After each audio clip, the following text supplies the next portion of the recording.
വയനാട് ദുരന്തമുഖത്ത് നിന്നും ദുരിതാശ്വാസ ക്യാമ്പിൽ നിന്നും AKCCയുടെ general secretary Sri Sebastian sir ഇപ്പോൾ നമ്മോടൊപ്പം ചേരുന്നുണ്ട്.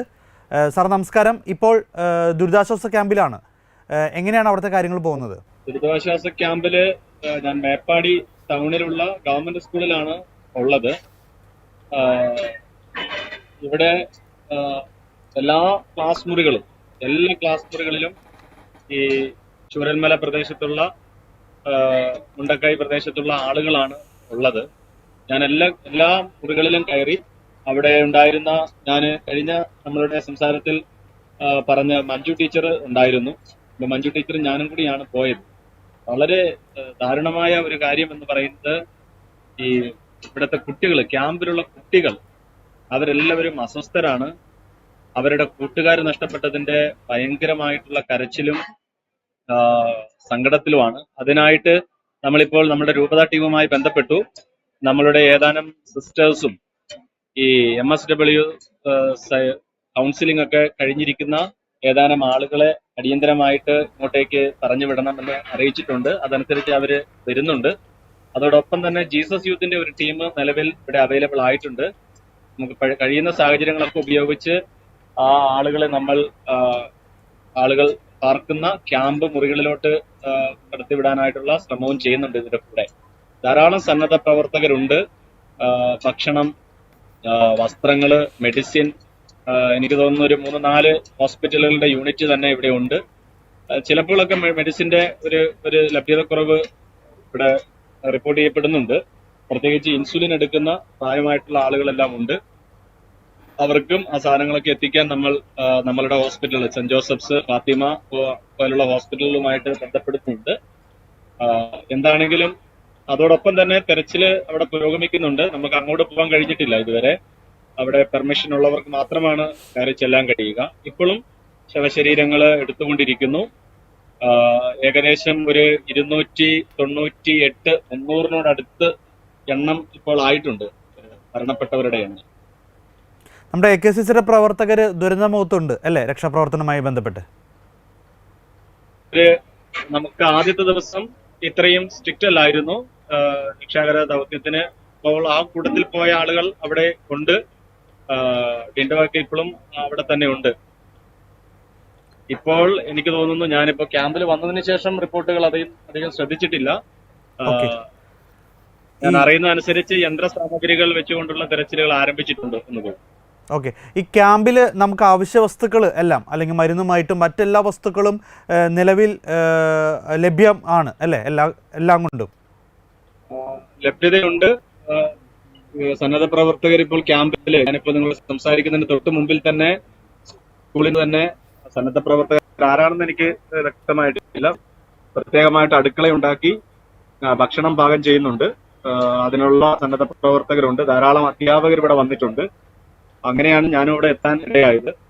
അധ്യാപകരുടെ ആ ഒരു ഇതിലാണ് ഞാനിവിടെ എത്തിച്ചേർന്നത്. AKCCയുടെ പ്രവർത്തകര് LP സ്കൂൾ കേന്ദ്രീകരിച്ച്, അതായത് ഹയർ സെക്കൻഡറിയിലും ഹൈസ്കൂളിലും എക്സസ് ആയിട്ടുള്ള ഈ ദുരന്ത ബാധിത പ്രദേശത്തു നിന്നും നമ്മളിവിടെ റെസ്ക്യൂ ചെയ്ത് കൊണ്ടുവന്ന ആളുകളെ LP സ്കൂളിലോട്ട് മാറ്റിയിട്ടുണ്ട്. അവർക്കുള്ള സാമഗ്രികളും സാധനങ്ങളും അവശ്യ വസ്തുക്കളും വിതരണം ചെയ്യുവാനായിട്ട് നമ്മളോട് സഹായം ചോദിച്ചിരുന്നു. നമ്മളുടെ ആളുകൾ SCYM-ന്റെയും കത്തോലിക്ക കോൺഗ്രസിന്റെയും സന്നദ്ധരായിട്ടുള്ള പ്രവർത്തകർ ഇപ്പോൾ അവിടെ സഹായം ചെയ്യുന്നുണ്ട്. എല്ലാവരും അവരാൽ കഴിയുന്ന രീതിയിലുള്ള പ്രവർത്തനങ്ങളാണ് വ്യത്യസ്ത സ്ഥലങ്ങളിൽ ഇരുന്നു കൊണ്ട് ചെയ്യുന്നത്. പിന്നെ മന്ത്രിമാരായിട്ടുള്ള ആളുകൾ വന്നു പോയി. ഇപ്പോൾ സ്പീക്കർ ഇവിടെ വന്നിരുന്നു. അല്പസമയം കഴിയുമ്പോൾ എനിക്ക് തോന്നുന്നു രാഹുൽ ഗാന്ധിയും പ്രിയങ്ക ഗാന്ധിയും ഒക്കെ എത്തിച്ചേരുവാനായിട്ട് ഇടയുണ്ട്.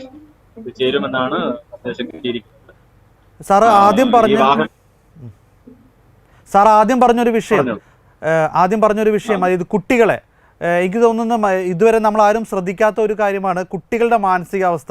പ്രത്യേകിച്ച് ക്യാമ്പുകളിൽ വന്നിരിക്കുന്നത് ഒരു സ്കൂൾ മുഴുവൻ ഒഴുകിപ്പോകുന്നു, അല്ലെങ്കിൽ അവരുടെ കൂട്ടുകാരെ കിട്ടാതെ, അല്ലെങ്കിൽ താങ്കളോട് ഇന്നലെ വരെ കൂടി വർത്തമാനം പറഞ്ഞിരുന്നവർ ഇന്നൊരു പക്ഷേ ഇല്ല, അവരുടെ കൂടെയുള്ളവർ ആരൊക്കെ പോയി ആരൊക്കെ ജീവനോടെ ഉണ്ട് എന്നൊന്നും അറിയാതിരിക്കുന്ന കുട്ടികളുടെ ഒരു മാനസികാവസ്ഥ, ഒപ്പം സ്വന്തം ബന്ധുമിത്രകൾ അല്ലെങ്കിൽ അപ്പനമ്മ, അങ്ങനെയുള്ള കുട്ടികളുടെ ഒരു കാര്യത്തിൽ കൂടുതൽ ശ്രദ്ധ അവരുടെ ഒരു മാനസികാരോഗ്യവുമായി ബന്ധപ്പെട്ട് കൂടുതൽ ശ്രദ്ധ ഇപ്പോൾ കൊടുക്കേണ്ടതല്ലേ?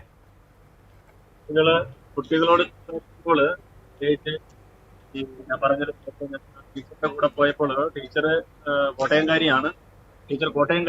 അപ്പോൾ ടീച്ചർ വിട്ട് അവിടെ 3-4 വർഷമായിട്ട് ജോലി ചെയ്യുന്ന അധ്യാപികയാണ്. അപ്പൊ ഈ ടീച്ചറെ കെട്ടിപ്പിടിച്ച് കുട്ടികൾ കരയുമ്പോഴും എന്റെ കൂട്ടുകാരൻ പോയി എന്നെല്ലാം പറയുമ്പോഴൊക്കെ അല്പം വേദനയോടെ തന്നെയാണ് ഇതെല്ലാം കേട്ടു നിൽക്കാൻ ഇവിടെ വന്നത്. ഞാൻ ആദ്യം ഒരു ട്രിപ്പാണ് പോയി വന്നത്. ഞാൻ ഈ പറഞ്ഞ നമ്മളുടെ ജീസസ് യൂത്തിന്റെ വോളണ്ടിയേഴ്സ് ഇവിടെ എത്തിച്ചേരുകയാണെങ്കിൽ അവരെയും കൂട്ടിക്കൊണ്ട് വ്യത്യസ്ത മുറികളിലോട്ട് അവരെ വിട്ടുകൊണ്ട് കാര്യങ്ങൾ ഒന്ന് ക്രമപ്പെടുത്താനായിട്ടാണ് ഇപ്പൊ ശ്രമിക്കുന്നത്.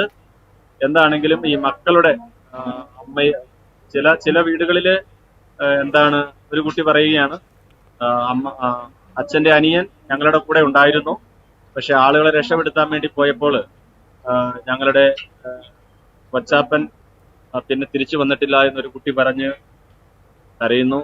ഒരു 80 വയസ്സുള്ള ഒരു വല്യമ്മ എന്റെ തോളത്ത് ചാരി എനിക്ക് തോന്നുന്നു ഒരു 15 മിനിറ്റോളം ഒരു അമ്മ കരഞ്ഞു.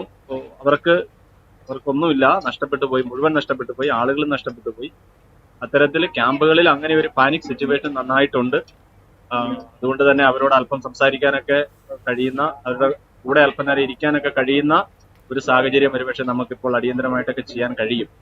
അങ്ങനെയുള്ള ആളുകൾ ഉണ്ടെങ്കിൽ ദയവായിട്ട് എന്റെ നമ്പറുകൾ കൊടുത്ത് നിങ്ങളൊന്ന് കോൺടാക്ട് ചെയ്യാൻ പറഞ്ഞാൽ നമ്മുടെ ക്യാമ്പുകളിലോട്ടൊക്കെ നമുക്ക് കടത്തിവിടാനുള്ള സൗകര്യങ്ങൾ ചെയ്തു തരാം. തീർച്ചയായിട്ടും അത് ഏറ്റവും വളരെ അത്യാവശ്യമാണ്. ഇപ്പോൾ ക്യാമ്പുകളിലുള്ളവർക്കൊന്ന് സംസാരിക്കാൻ, അവർക്കൊരു കൗൺസിലിംഗ് അല്ലെങ്കിൽ ഒരു മെൻ്റൽ ഹെൽത്ത് ഇപ്പോൾ അവർക്കൊരു സ്ട്രോങ് ആക്കി കൊടുക്കേണ്ട ഒരു വളരെ ആവശ്യം ഇപ്പോൾ ഉണ്ട്, മറ്റെല്ലാ പ്രവർത്തനങ്ങളും ചേരുന്നതിനോടൊപ്പം തന്നെ. എന്തായാലും സാറേ, ഇന്നലെ AKCCയുടെ പ്രത്യേക യോഗം മാനന്തവാടി രൂപതാസ്ഥാനത്ത് നടത്തിയിരുന്നു. എന്തൊക്കെയാണ് AKCC ഈ ഒരു ദുരന്ത നിവാരണവുമായി ബന്ധപ്പെട്ട് നടത്തിയ പദ്ധതികൾ എന്തൊക്കെയാണ്? നമ്മൾ അടിയന്തരമായിട്ട് ഇന്നലെ അഭിവന്ദ്യ ജോസ് പിതാവിന്റെ നേതൃത്വത്തിൽ നമ്മൾ ഇന്നലെ എല്ലാ സംഘടനകളെയും ഏകോപിപ്പിച്ചുകൊണ്ടൊരു മീറ്റിംഗ് നടന്നിരുന്നു. രാവിലെ 10 മണിക്ക് തുടങ്ങിയ മീറ്റിംഗ് ഉച്ചയോടുകൂടി അവസാനിച്ചു.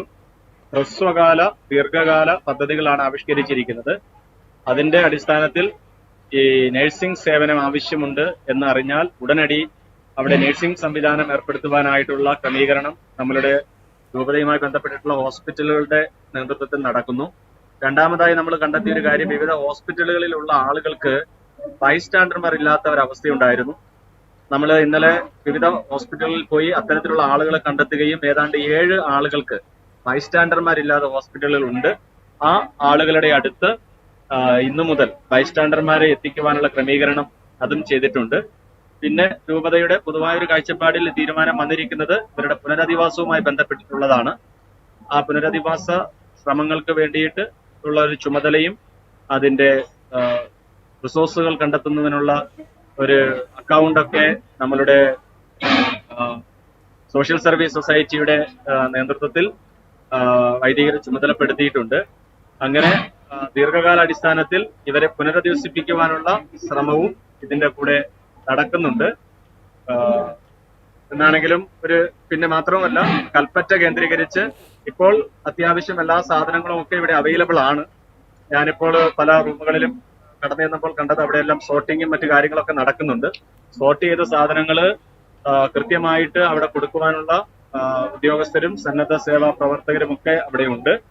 രൂപത ഇപ്പോൾ ചെയ്തിരിക്കുന്ന ഒരു തീരുമാനം, നമ്മളുടെ വിവിധ ഇടവകളിൽ നിന്നും സംഘടനകളിൽ നിന്നും മറ്റു രൂപതകളിൽ നിന്നും ഒക്കെ വരുന്ന അവശ്യ സാധനങ്ങൾ കൽപ്പറ്റയിൽ നമ്മളൊരു കളക്ഷൻ സെന്ററായി ക്രമീകരിച്ച് അവിടെ നമ്മൾ അത് ശേഖരിച്ചു വെക്കുകയാണ്. ഇപ്പോഴുള്ള ഇമ്മീഡിയറ്റ് ആയിട്ടുള്ള ആവശ്യങ്ങൾക്കും അവിടെ KCYM-ന്റെ നേതൃത്വത്തിൽ എത്തിച്ചു കൊടുക്കാനുള്ള ഒരു ക്രമീകരണം. ഇനി ഒരാഴ്ച കഴിയുമ്പോഴും അത് കഴിഞ്ഞു വരുന്ന നാളുകളിലൊക്കെ ഇത്തരം സാധനങ്ങൾ ആവശ്യമുള്ള ആളുകൾക്ക് ആവശ്യം അനുസരിച്ചുള്ള സാധനങ്ങൾ എത്തിക്കുവാനുള്ള ഒരു ബിഗ് കളക്ഷൻ സെന്റർ നമ്മളുടെ കൽപ്പറ്റ പള്ളിയോട് ചേർന്നുള്ള ഒരു ആർക്കേഡ് ഉണ്ട്. ആർക്കേഡിന്റെ ഏറ്റവും താഴത്തെ ഗ്രൗണ്ട് ഫ്ലോറിൽ അത് ശേഖരിക്കുവാനുള്ള ക്രമീകരണവുമാണ് ചെയ്തിരിക്കുന്നത്. അവിടുത്തെ വികാരിയച്ഛൻ ജോഷി പെരിയപ്രാച്ചനും KCYM അംഗങ്ങളും ഇടവകക്കാരും ചേർന്നിട്ടാണ് ആ കാര്യങ്ങൾ ക്രമീകരിച്ചുകൊണ്ട് മുമ്പോട്ട് പോകുന്നത്. കേൾക്കുന്ന എല്ലാവരോടും ഒരു അഭ്യർത്ഥന കൂടി, ഈ മനുഷ്യർക്ക് നമുക്ക് ദൂരങ്ങളിൽ ഇരുന്ന് ചെയ്യുവാൻ കഴിയുന്നത് നമ്മുടെ പ്രാർത്ഥനാ സഹായങ്ങളാണ്. മാനന്തവാടിയുമായി ബന്ധപ്പെട്ടിട്ട് എന്തെങ്കിലും സാമ്പത്തിക സഹായങ്ങൾ ചോദിച്ചുകൊണ്ടും പറഞ്ഞുകൊണ്ടുമുള്ള അറിയിപ്പുകൾ വരികയാണെങ്കിൽ രൂപത ഒറ്റക്കെട്ടായി ഇതിന്റെ മുമ്പിൽ നിൽക്കുന്നത് കൊണ്ട് പരമാവധി ആളുകൾ നമ്മളുടെ ഈ പാവപ്പെട്ട മനുഷ്യരോട് എത്തുവാനുള്ള സാമ്പത്തിക സഹായങ്ങളും മറ്റു കാര്യങ്ങളും ചെയ്തു തരണം എന്ന് വിനീതമായി അഭ്യർത്ഥിക്കുകയാണ്. അതോടൊപ്പം തന്നെ എല്ലാവരെയും പ്രാർത്ഥനകളിൽ ഓർക്കുക. കുറേ കാരണവന്മാരും മക്കളും ഭാര്യ നഷ്ടപ്പെട്ടവരും ഭർത്താക്കന്മാർ നഷ്ടപ്പെട്ടവരും എല്ലാം ഈ ക്യാമ്പിലുണ്ട്. അവരെല്ലാം അതീവ ദുഃഖിതരാണ്. ആർക്കും സംസാരിക്കാൻ കഴിയുന്നില്ല. അറിയുന്ന അധ്യാപകരെയൊക്കെ കെട്ടിപ്പിടിച്ച് അവർ വിതുമ്പുമ്പോൾ ഇതിന്റെ ഒരു ദുരന്തം അവരുടെയൊക്കെ മനസ്സെല്ലാം മരവിച്ചിരിക്കുകയാണ്. ആളുകളെല്ലാവരും ക്യാമ്പിൽ നിന്നൊക്കെ പുറത്തിറങ്ങി, ഞാനിവിടെ പരിസരത്ത് കണ്ടുകൊണ്ടിരിക്കുന്നു, ക്യാമ്പിൽ നിന്നും പുറത്തിറങ്ങി ആകാശം നോക്കി നിൽക്കുന്ന കാഴ്ചയാണ് പലപ്പോഴും കാണുന്നത്. പലരും ചില സ്ഥലങ്ങളിലോട്ട് നോക്കി നിന്ന് തന്നെ കണ്ണീര് കുടിക്കുന്ന ഘട്ടവും ആളുകളെ കാണുന്നു. ധാരാളം സന്നദ്ധ പ്രവർത്തകർ ഇവിടെ എത്തിച്ചേർന്നിട്ടുണ്ട്. എല്ലാ കേൾവിക്കാരോടും, ഗുഡ്നസ് ചാനലിന്റെ മുഴുവൻ കേൾവിക്കാരോടും നല്ല രീതിയിൽ സഹകരിക്കണമെന്ന് ഒരിക്കൽ കൂടി വിനയപൂർവ്വം ക്യാമ്പിൽ നിന്നും അപേക്ഷിക്കുകയാണ്. Thank you very much. സർക്കാരിന്റെ ഭാഗത്തുനിന്നുള്ള നല്ല ഇടപെടലുകളിലൂടെ നടക്കുന്നു. എല്ലാറ്റിനെയും ഏകോപിപ്പിച്ചുകൊണ്ടുള്ള പ്രവർത്തനങ്ങൾ തന്നെയാണ് നടക്കുന്നത്. ഒരു കാര്യം, നമ്മുടെ വെള്ളാർമല സ്കൂളിലെ അധ്യാപകർ ഇവിടെ ക്യാമ്പ് ചെയ്യുന്നുണ്ട്. ഈ അപകടം നടന്ന സ്ഥലത്തെ അധ്യാപകർ ഓരോ വീടുകളിലോട്ടും മക്കളെ വിളിക്കുകയാണ്. അപ്പോൾ ഞാൻ ഇങ്ങനെ 28-30 കുട്ടികളുടെ ക്ലാസ് ലിസ്റ്റിൽ എങ്ങനെ അവർ സേഫ് എന്ന് എഴുതി പോകുന്നതിന്റെ ഇടയ്ക്ക് മിസ്സിംഗ്, ഡെത്ത് എന്നൊക്കെ എഴുതി പോകുന്നതുമായിട്ടും കാണുന്നു. അധ്യാപകർ കുട്ടികളെ, അവരുടെ മാതാപിതാക്കളെ വിളിച്ച് അവരെല്ലാം സേഫ് ആണോ, അല്ലെങ്കിൽ ഹോസ്പിറ്റലിലാണോ, മരണപ്പെട്ടു പോയിട്ടുണ്ടോ, മിസ്സിംഗ് ആണോ എന്നുള്ളതിന്റെ എല്ലാം കണക്കിനായിട്ട് വിദ്യാഭ്യാസ വകുപ്പ് ചോദിച്ചതിന്റെ വെളിച്ചത്തിൽ അത് ചെയ്യുന്നുണ്ട്. Thank you sir. അപ്പോൾ ഇത്ര നേരം പ്രതികരിച്ചതിന് വളരെയധികം നന്ദി. തീർച്ചയായിട്ടും വയനാടിന് വേണ്ടി കേരളം മുഴുവൻ പ്രാർത്ഥിക്കുകയാണ്. നിങ്ങളെപ്പോലുള്ള സന്നദ്ധ പ്രവർത്തകർക്ക് വേണ്ടിയും ഇപ്പോൾ രക്ഷാപ്രവർത്തനത്തിൽ ഏർപ്പെട്ടിരിക്കുന്നവർക്ക് വേണ്ടിയെല്ലാം കേരളം മുഴുവൻ ഓരോ നിമിഷവും പ്രാർത്ഥിച്ചുകൊണ്ടിരിക്കുകയാണ്. അതോടൊപ്പം തന്നെ വയനാടിന് കൈത്താങ്ങായി ഗുഡ്നസ് ടിവിയും ഡിവൈൻ ധ്യാന കേന്ദ്രവും അവശ്യ വസ്തുക്കൾ അവിടേക്ക് എത്തിക്കുന്നതിനും ദുരിതാശ്വാസ പ്രവർത്തനങ്ങളിലെല്ലാം ഒരു പ്രാർത്ഥനയാലും മറ്റ് കാര്യങ്ങളെല്ലാം ഗുഡ്നസ്സും ഡിവൈൻ ധ്യാന കേന്ദ്രവും കൈകോർത്ത് ഇപ്പോൾ മുന്നോട്ട് പോവുകയും കൂടെയാണ്. എന്തായാലും അവിടെ നിന്നുള്ള മറ്റ് കൂടുതൽ അപ്ഡേറ്റുകളുമായി ഇനിയും കാണാം. നന്ദി.